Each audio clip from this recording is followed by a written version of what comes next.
My dear students, इस video में हम देखेंगे क्लास 10th मैथमेटिक्स का चैप्टर नंबर 9 जो सम एप्लीकेशंस ऑफ ट्रिग्नोमेट्री है। इसका एनसीईआरटी का एक्सरसाइज 9.1 का क्वेश्चन नंबर 8। अब देखिए इस क्वेश्चन में क्या कहता है। तो सबसे पहले हम क्वेश्चन को पढ़ के क्वेश्चन को समझेंगे और उसका फिगर बनाएंगे और फिर उसके बाद करेंगे इस क्वेश्चन को solve.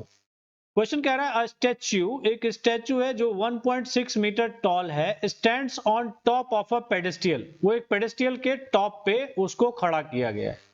From a point on the ground, अब ग्राउंड पे कोई एक पॉइंट है, वहां से angle of elevation of top of the statue, statue के टॉप का जो एंगल ऑफ एलिवेशन है 60 डिग्री दिया हुआ है।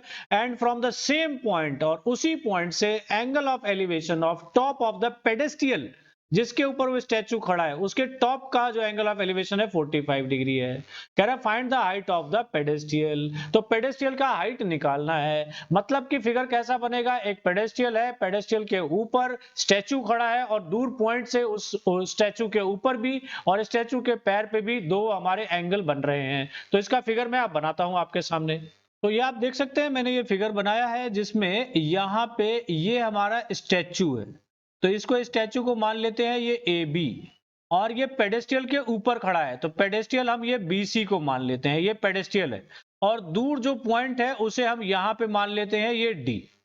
तो इस पॉइंट से स्टैचू के ऊपर भी एक एंगल बन रहा है सर के ऊपर, और पेडेस्टियल के टॉप पे भी एक एंगल बन रहा है। कितना कितना बन रहा है, स्टैचू के टॉप पे 60 डिग्री का एंगल। इट मींस ये जो पूरा एंगल है ये हमारा 60 डिग्री का है, और ये जो एंगल है पेडेस्टियल के टॉप पे वो 45 डिग्री एंगल बन रहा है। और निकालना क्या है, find the height of the pedestal. हमें बीसी निकालना है, we have to find BC. तो यहां पे देखिए कि दोनों ही केसेस में मुझे परपेंडिकुलर और बेस का ही रिलेशनशिप निकालना है। तो कौन सा ट्रिग्नोमेट्री रेशियो यूज करेंगे, तो बोलते हैं पंडित बद्री प्रसाद हर हर बोले। ये हमारा है, ये वाला रेशियो यूज करेंगे। ये कौन सा होगा, 10 कहलाएगा। तो 10 का ही हम यूज करेंगे यहाँ पे। तो यहाँ पे देखिए हमें स्टैचू की हाइट दी हुई है कितनी, 1.6 मीटर। तो ये हमने इसकी हाइट ले ली। बीसी हमें नहीं पता तो बीसी को हम बीसी ही रहने देंगे, और दोनों ही ट्रायंगल में बारी बारी से हम ट्रिग्नोमेट्री रेशियो अप्लाई करते हैं। तो सबसे पहले हम एसीडी में लगाएंगे। देखिए तो in triangle A C D, तो क्या होगा, ए सी डी में देखिए एंगल 60 डिग्री है, तो क्या होगा 1060 degree is equal to perpendicular, उस केस में AC है और CD है उसका बेस। तो यहाँ पे 1060 की स्टूडेंट्स वैल्यू होती है √3। AC हमें नहीं पता, AC हमें ये बात पता है कि AB और प्लस में BC है। और यहाँ पे CD देखिए, CD हमें नहीं पता है तो CD को CD रहने दीजिए। यहाँ पे देखिए इसको क्रॉस मल्टीप्लाई करेंगे तो CD √3 is equal to AB हमें 1.6 दिया हुआ है और प्लस में BC। तो यहाँ पे आप देख सकते हैं BC की लंबाई हमें निकालनी है, और क्योंकि हमें BC की लंबाई निकालनी है तो कैसे करेंगे हम यहाँ पे, तो यहाँ पे CD हमें नहीं चाहिए। तो CD इज इक्वल टू 1.6 और प्लस में BC अपॉन में √3।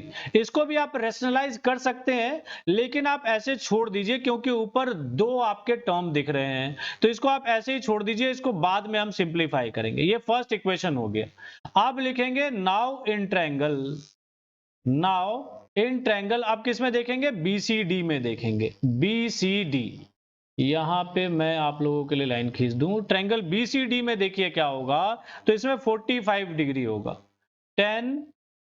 45 degree is equal to perpendicular क्या है उस केस में, BC, बेस क्या है CD। 1045 आपको पता है 1 होता है, BC हमें नहीं दिया हुआ, CD हमें नहीं दिया हुआ। इस तरीके से CD इज इक्वल टू क्या हो जाएगा, BC हो गया। ये सेकेंड इक्वेशन हो गई। यहाँ पे देखिए आपकी BC की वैल्यू, आपको BC निकालना है, CD नहीं निकालना है। तो यहां क्या करेंगे, CD के बदले भी BC डाल सकते हैं। तो क्या लिखेंगे, from equation first and second, CD के जगह पे BC डाल दो तो BC और ये √3 उधर ही चला जाएगा, तो BC √3 इज इक्वल टू 1.6 और प्लस में BC, और हमें BC ही निकालना है तो BC को एक तरफ ले लो, BC √3 माइनस में BC इज इक्वल टू 1.6। अब यहाँ पे हम इसको भी सॉल्व कर लेंगे, तो यहाँ पे देखिए BC दोनों में से कॉमन आएगा तो हमारे पास ब्रैकेट में √3 माइनस 1 और इज इक्वल टू 1.6। इस तरीके से हमारे पास BC is equal to 1.6 upon में √3 माइनस 1। अब डिनोमिनेटर में देखिए इरेशनल वैल्यू है, इसको हटाने के लिए क्या करेंगे, हम रैशनलाइज करेंगे, तो 1.6 अपॉन में √3 माइनस 1 मल्टीप्लाई √3 प्लस 1 अपॉन में √3 प्लस 1 से इसको मल्टीप्लाई करेंगे, तो BC की वैल्यू हो जाएगी 1.6 और ब्रैकेट में ये हो जाएगा हमारा √3 प्लस 1 रहेगा ही, डिनोमिनेटर में a minus b a plus b की आइडेंटिटी, तो a square minus b square, √3 का स्क्वायर 3 माइनस 1 का स्क्वायर 1। इस तरीके से B वैल्यू हमारे पास 1.6 √3 प्लस 1 और डिनोमिनेटर में 2, इसको सॉल्व करेंगे 2 1 जा 2 और ये 0.28 जा 16। इस तरीके से हमारे पास ये 0.8 √3 प्लस 1 क्या आ जाएगा, ये इसकी मीटर हाइट आ जाएगी। ये यूनिट देख लेना स्टूडेंट्स, मीटर है, यही हमें निकालना था। तो स्टूडेंट्स इस तरीके से हमने क्या किया, BC जो हमारा क्या था, BC हमारा पेडेस्टियल का हाइट था, BC हमारा पेडेस्टियल की हाइट थी, वो हमने निकाली। अगर इसमें कोई दिक्कत है तो इस वीडियो को एक बार और देख लीजिए, आप लोगों को ये समझ में आ जाएगा। अगर फिर भी आपके पास डाउट होता है तो आप कमेंट करके पूछ लीजिएगा, मैं आपके डाउट को आने वाले वीडियोज में समझा दूंगा।